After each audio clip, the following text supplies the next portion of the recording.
And what was the first entrepreneurial set for you as you started to realize, because that's a very much, legal in here.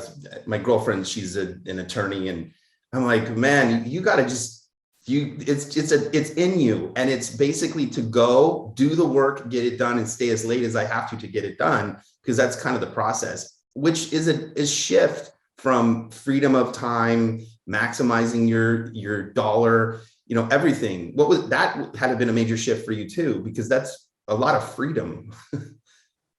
Yeah, the thing you'll learn about me is that I'm big into feeling things first. So I trust my inner compass, which is what we usually call like gut instincts. Mhm. And so something in my legal job was irking me because I'm really efficient. And I still am today. Like I just know what I want to do. I know how I have to do it. I know how I work best, and I just do it.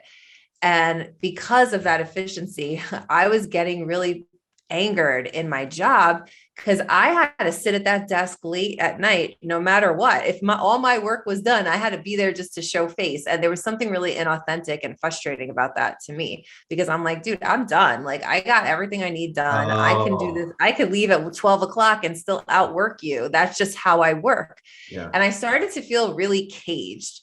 And what I learned about myself in the law is like, I don't really like to be told what to do. I want to control my day and the way that I work because I know me better than anybody else. And I started to feel this way, but I didn't really know what to do about it because Yeah. I'm like, man, I just spent the last 15, 20 years getting here. Now I'm here, and 10 years in, I Well, don't and want that to do doesn't even not include like family and friends and like, this is who you are. I mean, talk about identity crisis. Yeah, it's true. Work is a big part of how we identify ourselves. And it shouldn't be that way because that's just such a small part of who I am. And I think what I was feeling was that like this is not all of me. Like I love Yeah. to travel. I love to be a parent. I like to enjoy my life. And there's nothing wrong with that. Like, I don't have to be a lawyer or those things. I can be both, but like how? I know there has to be a way.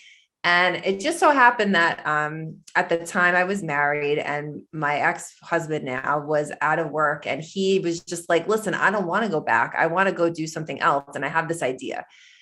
Will you fund it? And I'm like, okay. So I like the idea and I funded it, and he was working at it, building it up. And I was kind of watching, doing my thing on Wall Street, holding down the fort financially. And that gave him the latitude to go out and build. And he did, to the point where we could scale at about 2.5 years in, he was like, you got to leave so that we could like scale this. And I'm like, good idea.